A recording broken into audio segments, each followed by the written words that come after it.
Hello, my name is Booker, and this is day 2 of Gooning the HIGHSCHOOL until I get a girlfriend. And this is going to be an ASMR storytime video, I think, because it's like 3 in the morning as of right now, and I have plans to be somewhere all day today. The story is about the time I accidentally found myself in a high school party and nearly got laid. So I'm making this video in advance like a true gooner I am. My stroking game is as strong as diamonds, an unbreakable force that cannot be cracked. Yes, it's not a Booker video without me mentioning my wiener. The day where I don't mention about my wiener is the day I've been replaced by an imposter, skinwalker, doppelganger, Chase, Travis Scott, Artemis, your mom, Haley Sky, semen demons. Like, I must goon every day till the day I die or get a girlfriend. The blonde needs to be a girlfriend that can juggle my balls. And today's feature is going to Embry VR. Yeah, we play Fortnite together, and welcome aboard to the goon journey. It was fun playing with you and Mighty. Next is Cairo6 for seeing Sunstrider and immediately thought of me. How sweet of you. I mean, seeing Sunstrider or Tidestrider immediately flares something of mine, and the girl with the blonde hair. Conquest the Destroyer is asking me to goon to that one soccer girl.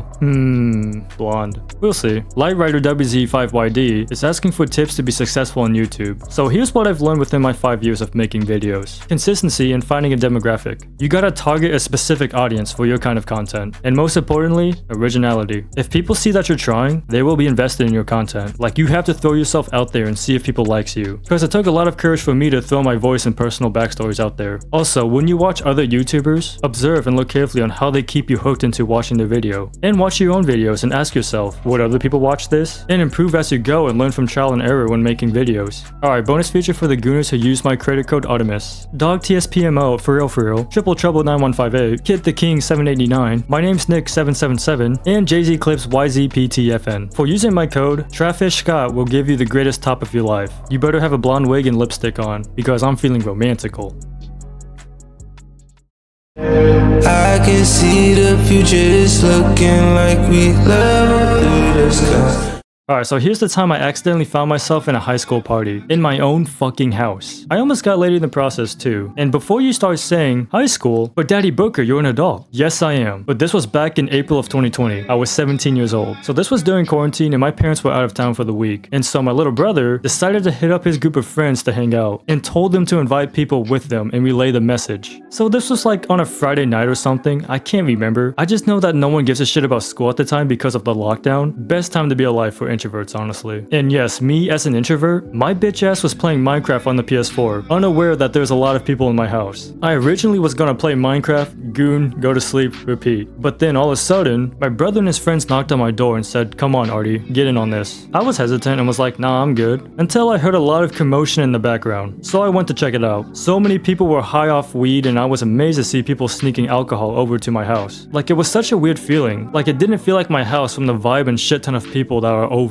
I looked around and felt awkward, because I don't care to mingle and party like that. I was concerned on how fucked up the house would be by the time the party ends, because I know for a fact my brother ain't cleaning that shit. He's high as fuck. So I sat and watched my brother and these group of girls play beer pong on the couch, just tuning into the music people were blasting on the TV. And then, out of nowhere, a random girl came up and sat next to me on the couch, and she asked if I'm having fun. I'm like, yeah, I'm just not the drinking type, or smoking type. From there on out, we chit-chat for a good while, screaming in each other's ears because of how loud the fucking music was. But then all of a sudden, my brother's friend screamed out my name and was like, come here, you're playing beer pong. Get your lady too, he said. The girl liked that and she insisted on playing beer pong with me. And let's just say we fucking sucked. We lost and took multiple shots. I can partially remember her saying how nice the house looks and she wants to explore and check it out with me. I wasn't sure if that was a cue for us to get alone time, but my dumbass was like, oh yeah, this is my house by the way. So she asked for a room tour, starting with my room, she said. I was like, okay. So I took her to my room and she saw my fucking Minecraft game on. I was so embarrassed at that moment. I was thinking she was gonna walk out, but no. Actually, she laid on my bed and said she had too much to drink, quote unquote. And I was like, yeah, it's 2 in the morning and I'm feeling tired as shit. We both laid in bed together and got a little touchy. I say she's a 6.5 out of 10. What's bothering me is that she's a brunette. If blonde, then an 8 out of 10. Things got a little freaky until we heard screaming and yelling in the living room. Everything became so quiet and we checked it out. My brother's friend, who was like a football star at the high school, the same guy who called me to play beer pong, invited his girlfriend and another girl and was hoping to get a 3-way. Well, that shit backfired. And the crazy thing is, I know the 2 girls he's trying to get on with. They had boyfriends not too long ago. And I don't know how I felt knowing the chaos stopped me in this one girl's moment. I was really fucking tired and it was like 4 in the morning. I remember the 2 girls and their friends were all screaming at each other and yelling at my brother to vouch for one another. But his eyes were red as fuck, high as a kite. My brother was just laughing. And then we got this comedian motherfucker who decided to cook some grilled cheese and was telling everyone to shut the fuck up because he's whipping the stove. While I'm standing next to this girl who has her hand in my pocket reaching for my pickle. And then my brother's other friend announced how I'm the only one who's winning tonight. All the guys were clapping and cheering for me. Very fucking strange. So the screaming died down and a lot of people decided to drive home somewhat drunk. 6 in the morning, by the way. At this point, it was mainly dudes at the house and a few girls who are still trying to get it on with the guys. We all decided to chill on the back porch and watch the sunrise. The girl and I was sitting together and she was leaning on me while my bitch ass was trying to stay awake. 8 o'clock rolls and now everyone is going home. The girl who I randomly met is now a memory. Looking back at it, I'm glad I didn't boink her. Like, all I ever wanted was to fucking play Minecraft that night. By myself. It sort of bothered me here and there that I never saw that girl again after that party, but thankfully I wasn't too invested with it, because I know it wasn't genuine love. The whole purpose of the party was to mingle and get laid, so that's why we didn't bother exchanging numbers or anything. Or it's probably because she saw that I had Minecraft playing. Thankfully the aftermath of the party wasn't so messy. My brother and I got to cleaning and that's it. I wasn't mad at him or anything for throwing a party at the house while our parents were gone. We kept that shit on the low. Well, that's my story on how I found myself in a party and almost got laid unintentionally. I know we all have crazy stories to tell. Hope you all have even crazier moments like these. I'm just glad I never got into frat parties though. Those can turn you into someone else. Like, I've seen what frat parties done to people. They end up becoming in love with drinking. They fuck themselves up and get out of shape, looking like they're 30 in their 20s. It happened to my ex, sadly. She'd rather go to these parties than hang out with me, and so I let her go. So yeah, I hope you all can relate in a way, or at least had a party experience that was interesting. Alright, I'll see you guys on day 3. I'm very tired. Good night everyone, and back to work I go. I love you all.